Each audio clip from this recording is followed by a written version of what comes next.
ब्रेकनंतर आपलं आज महाराष्ट्रामध्ये पुन्हा एकदा स्वागत। प्रजा फाउंडेशनने मुंबईतील आमदारांचं रिपोर्ट कार्ड सादर केलंय। या रिपोर्ट कार्डनुसार भाजपचे आमदार योगेश सागर हे पहिले तर काँग्रेसचे कृपाशंकर सिंह हे शेवटून पहिल्या स्थानावर आहेत। या अहवालानुसार मनसे आणि शिवसेनेचे आमदार हे सर्वाधिक गुन्हेगारी वृत्तीचे आहेत, तर काँग्रेसचे आमदार मौनी बाबा असल्याचं निरीक्षण या अहवालातून पुढे आलंय।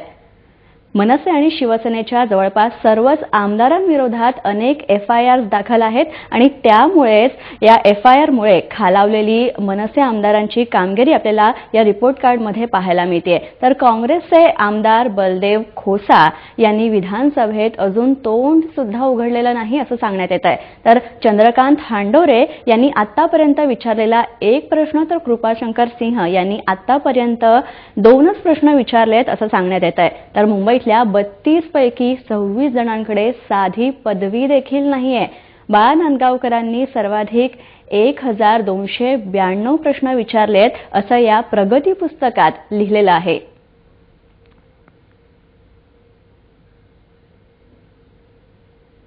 या संदर्भात प्रजा फाउंडेशनचे पदाधिकारी म्हस्के यांच्याशी बातचीत केलेली आहे आमचे प्रतिनिधी विलास बडे यांनी।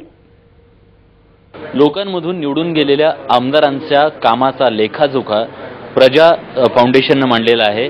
त्यांचं हे जे प्रगती पुस्तक आहे आमदारांचं, ते प्रगती पुस्तक रिपोर्ट कार्ड आज प्रजा संस्थेने मांडलेलं आहे। या रिपोर्ट कार्डमधून अनेक गोष्टी ज्या आहेत त्या समोर आलेल्या आहेत। आपण त्याच्याबद्दल जाणून घेऊयात। तर सुरुवातीला सांगा की हे जे रिपोर्ट कार्ड आहे यातून मुख्यत्वे करून कुठली गोष्ट तुम्हाला प्रकर्षाने दिसते? प्रामुख्याने त्यात दिसून येतं की आपले जे आमदार आहेत त्यांचं पहिल्या वर्षानंतर दुसऱ्या वर्षात जरासा परफॉर्मन्स वाढलेला होता, पण ह्या वर्षी परत त्यात घसरण दिसलेली आहे। स्लाईट घसरण आहे पण घसरण दिसलेली आहे। अगदी ते एक्झाम्पल घेत झालं तर दुसऱ्या वर्षी जवळजवळ 11,000 प्रश्न 3 सेशनमध्ये आपल्या 32 आमदारांनी, मुंबईचे 36 आमदार आहेत त्यापैकी 4 मुख्यमंत्री आहेत, त्यामुळे आपण 32 आमदारांचं फक्त सर्वेक्षण केलेलं आहे। त्यांनी 32 जणांनी 11,000 प्रश्न विचारलेले 2012 मध्ये, आणि 2013चं जेव्हा आपण प्रगती पुस्तक काढलं तेव्हा दिसून येतं की ते 11,000हून 9,000वर घसरण झाली प्रश्नांची। याच्यामध्ये एक महत्त्वाची गोष्ट दिसून आली आहे, ते म्हणजे त्यांचं गुन्हेगारी प्रमाण जे आहे ते वाढलेलं दिसून येते। सेना आणि मनसे या 2 पक्षांच्या सगळ्या आमदारांवर जवळपास एफआयआर दाखल आहेत। त्या संदर्भात त्याचा परिणाम याच्यावर दिसून आलाय? जर बघायला झालं अगदीच तर मनसेचे आपले एक आमदार आहेत मंगेश सांगलीजी, ते आमच्या पहिल्या वर्षी आम्ही जेव्हा 2011 मध्ये केलं प्रगती पुस्तक तेव्हा पहिले होते, नंतर ते दुसरे आले आणि ह्या वर्षी ते 20वर गेलेले आहेत। आणि प्रामुख्याने ते त्यांचं घसरण फक्त नवीन एक एफआयआर आलेली आहे त्यांच्यावर आणि नंतर त्यावर चार्जशीट झालेली आहे म्हणून ती घसरण झालेली आहे। काँग्रेसचे अनेक आमदार जे आहेत ते बोलत नाहीयेत, ते प्रश्न विचारत नाहीयेत। बलदेव खोसा यांनी अजून एकही प्रश्न विचारलेला नाही। कृपाशंकर सिंह असतील किंवा हांडोरे असतील यांचेही प्रश्न जास्त नाहीयेत, 1-2 प्रश्न त्यांनी विचारलेले आहेत। त्यामुळे सुद्धा त्यांचा परफॉर्मन्स खाली गेलाय का? त्यांच्यात आणि कोणत्याही सामान्य नागरिकांमध्ये तेवढाच एक फरक असतो। जेव्हा ते हे करत नाही तेव्हा कॉन्स्टिट्यूशननी ज्यांना जी पोझिशन दिली, लोकांनी जी पोझिशन दिली आहे त्याचा काहीच फायदा होत नाही। हे बलदेव खोसाजी बोला किंवा कृपाशंकर सिंगजी बोला, असे काही आमदार आहेत त्यांनी प्रश्नच विचारले नाहीये आणि त्याचं इम्प्लिकेशन आमच्या ह्या सर्वेक्षणात ह्या रिपोर्ट कार्डमध्ये दिसून येत आहे। तर आणखी एक प्रश्न, कायदे करणारे हे जे आमदार आहेत यांचं शिक्षणाचं प्रमाण खूप कमी आहे। यातल्या 26 जण जे आहेत त्यांच्याकडे डिग्री सुद्धा नाहीये।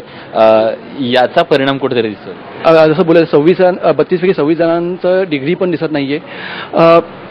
ते रिफ्लेक्शन आहे की आपण कोणत्या लोकांना आपण निवडून देतोय ते जनतेवर आहे। जर जनतेची इच्छा असेल तर ते निवडून येतात आहे, तर जनतेची इच्छा नसेल तर जनतेने डिमांड करावं की आपले नगरसेवक, आमदार, MP जर शिकलेले असावे, एक साधारण एज्युकेटेड असावे, साधारण एक डिग्री असावी असं आपण एक्सपेक्ट करू शकतो। लोकांना या आमदारांबद्दल काय वाटतंय?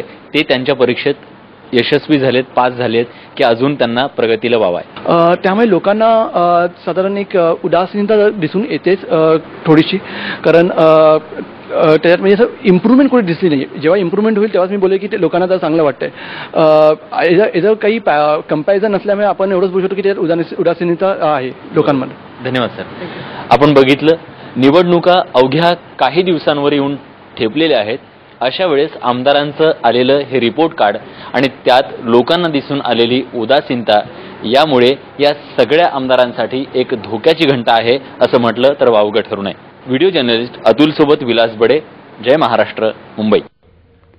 यानंतर एका ब्रेकसाठी थांबतोय. पाहत राहा आज महाराष्ट्र.